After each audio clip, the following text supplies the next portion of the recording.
Hello and welcome to class.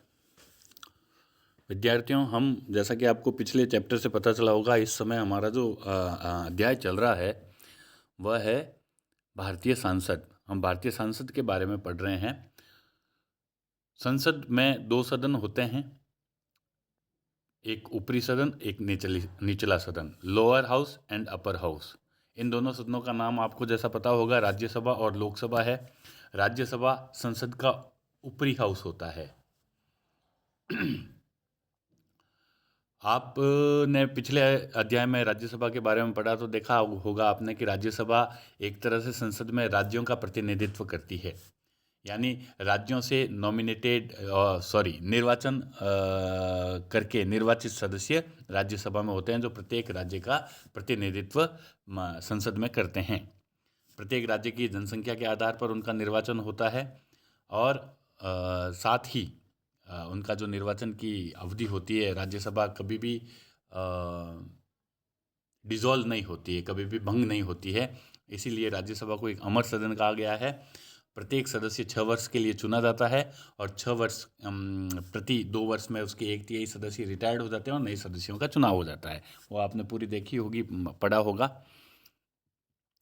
Rajya Sabha में जो सदस्य संख्या थी वो टोटल आपने देखा होगा कि 245 सदस्य राज्यसभा के होते हैं। उसमें 233 सदस्य निर्वाचित होते हैं और 12 ऐसे सदस्य होते हैं जो विभिन्न क्षेत्रों से, चाहे वो स्पोर्ट्स हो, साइंस हो, टेक्नोलॉजी हो या कल्चर हो, हिस्ट्री हो, वहाँ से राष्ट्रपति नॉमिनेट करता है, मनोनीत करता है। अगर हम पावर्स और फंक्शंस को देखें तो आपने देखा होगा कि संसद की कार्यवाही में जितना पावर या शक्ति जिसको हम बोलते हैं लोकसभा की होती है, उतनी राज्यसभा की नहीं है। इसलिए राज्यसभा की कई बार आलोचना भी की जाती है, क्योंकि कानून बनाने के मामले में राज्यसभा की शक्तियाँ सीमित है। यानी उसमें कहीं न कहीं संख्या बल की दृष्टि से देखा जाए और या फिर शक्तियों की दृष्टि से देखा जाए तो लोकसभा का पावर ज़्यादा होता है। इसका एक कारण ये भी है कि लोकसभा के सदस्य जो होते हैं वो निर्वाचित होते हैं, सीधे जनता द्वारा निर्वाचित होते हैं, जबकि राज्यसभा के सदस्य निर्वाचित होते हैं लेकिन जनता द्वारा डायरेक्ट ना होकर अप्रत्यक्ष रूप से जो राज्य की विधानसभाएं हैं उनके द्वारा निर्वाचित होते हैं। तो राज्यसभा की स्थिति लोकसभा के तुलना में क्षीण है, वो हम आगे उसकी तुलना करेंगे तब पता चलेगा। आज हम बात करते हैं लोकसभा की। लोकसभा आपको पता है संसद का निचला सदन माना जाता है, लेकिन पावरफुल सदन माना जाता है। लोकसभा के सदस्य 545, वर्तमान में जो सदस्य संख्या है वो 545 है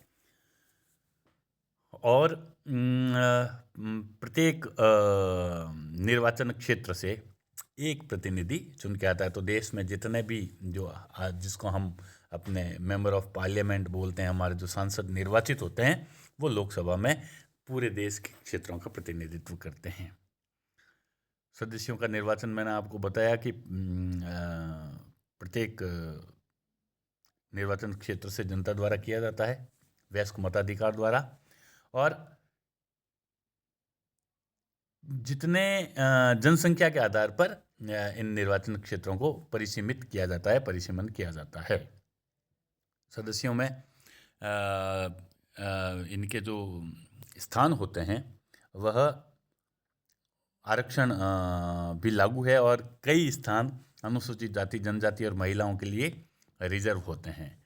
लोकसभा में चुने जाने वाले सदस्यों की जो योग्यता है, मुख्य रूप से वो भारत का नागरिक होना चाहिए, 25 वर्ष की आयु पूरी होनी चाहिए और संसद द्वारा नियत की गई सभी योग्यताओं को पूरा करता हो।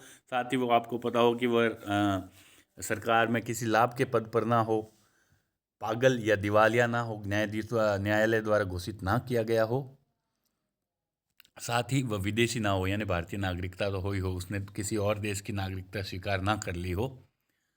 इसके अलावा और भी अनेक योग्यताएं निश्चित की गई है और अयोग्यताओं को भी उसमें मेंशन किया गया है, जो आप देखेंगे तो पता चलेगा कि उस पर भ्रष्टाचार का कोई आरोप ना हो।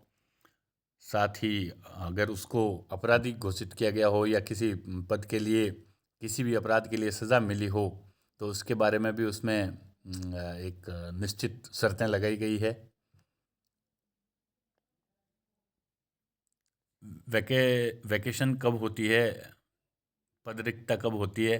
अगर कोई व्यक्ति अपने पद, जो लोकसभा का सदस्य है, वो स्वयं इस्तीफा दे दे, या अगर उसकी मृत्यु हो जाए अपने पद पर रहते हुए, या फिर वह लोकसभा की बैठकों में लगातार 60 दिन तक अब्सेंट रहे, तो उसको पद रिक्त घोषित कर दिया जाएगा। इसके अलावा मतदाता जो वोटर है उसकी योग्यता है, आपको पता है 18 मतदाता सूची में नाम होना चाहिए, उम्र 18 वर्ष होनी चाहिए। कार्यकाल 5 वर्ष का है लोकसभा का। 5 वर्ष से पहले भी अगर राष्ट्रपति संसद की प्रधानमंत्री की सलाह पर राष्ट्रपति लोकसभा को डिजोल्व कर सकता है, और अगर कोई इमरजेंसी हो आपातकाल में लोकसभा का कार्यकाल अधिकतम 1 वर्ष के लिए बढ़ाया भी जा सकता है। लोकसभा का अधिवेशन राष्ट्रपति जब भी आहूत करते हैं, इन्विट करते हैं तो होता है, लेकिन कम से कम 6 महीने के अंदर अंदर 2 अधिवेशन हो ही जाना चाहिए, यानी 2 अधिवेशनों में 6 महीने से ज़्यादा का समय नहीं होना चाहिए। लोकसभा सदस्यों को कुछ विशेष अधिकार भी मिले हुए हैं, जो आप देखेंगे तो पता चल जाएगा। फिर बात आती है लोकसभा के पदाधिकारी। लोकसभा का अधिकारी कौन होता है? अधिकारी का मतलब लोकसभा को कौन जब कंडक्ट होती है तो उसका ऑफिसर कौन होता है? ऑफिसर होता है लोकसभा का अध्यक्ष और उपाध्यक्ष, जिसको स्पीकर और डेप्यूटी स्पीकर कहा जाता है। स्पीकर और डेप्यूटी स्पीकर का जो इलेक्शन है, जो निर्वाचन है, वह लोकसभा के जो सदस्य हैं वो स्वयं चुनाव करके करते हैं, और उसमें एक प्रोटेम स्पीकर का भी एक परंपरा है। प्रोटेम स्पीकर के बारे में कई बार क्वेश्चन पूछा जाता है छोटा सा। तो जब नई लोकसभा बनती है, यानी लोकसभा जब नई चुनी जाती है, तो सभी सदस्यों को शपथ दिलाई जाती है, और चूंकि जब अधिवेशन शुरू होता है, शपथ दिलाई जाती है, उस समय स्पीकर का चुनाव नहीं हो रखा होता है, तो एक प्रोटेम स्पीकर जो है वह राष्ट्रपति संसद के वरिष्ठ सदस्यों में से नियुक्त करते हैं, और वो प्रोटेम स्पीकर पहले दिन, जब तक नया स्पीकर नहीं चुना जाए, पहले दिन से लेके उस दिन तक वो प्रोटेम स्पीकर की भूमिका निभाते हैं। जैसे ही नया स्पीकर चुना जाता है, प्रोटेम स्पीकर की भूमिका स्वयं समाप्त हो जाती है।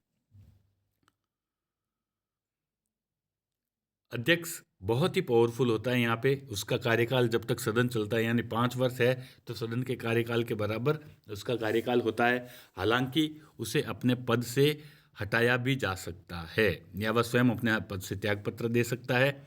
अगर लोकसभा के सभी सदस्य उसको पद से हटाने के लिए 14 दिन पूर्व सूचना देके लोकसभा में उस प्रस्ताव पर चर्चा करवा सकते हैं, और अगर प्रस्ताव पारित हो जाए तो उसे अपने पद से हटाया जा सकता है। लोकसभा अध्यक्ष को नियमानुसार सभी वेतन और भत्ते मिलते हैं, आप देखिए।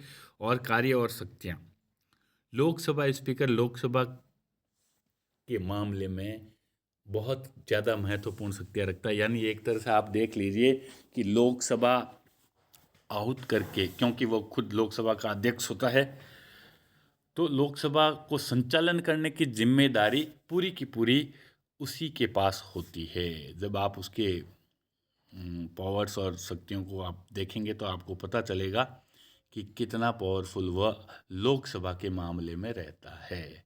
सदन के सारे अधिवेशनों की अध्यक्षता वही करता है। किसी भी सदस्य को बोलने के लिए समय आवंटित करता है। वाद विवाद का समय और वाद विवाद के मुद्दे यानी विषय वही निश्चित करता है। सदन में पूछे जाने वाले प्रश्नों को स्वीकार और अस्वीकार करता है। ऐसे बहुत सारे मामले हैं, आप अगर पॉइंट टू पॉइंट देखिएगा तो आपको पता चलेगा कि शक्तियाँ उसकी बहुत ही व्यापक है। और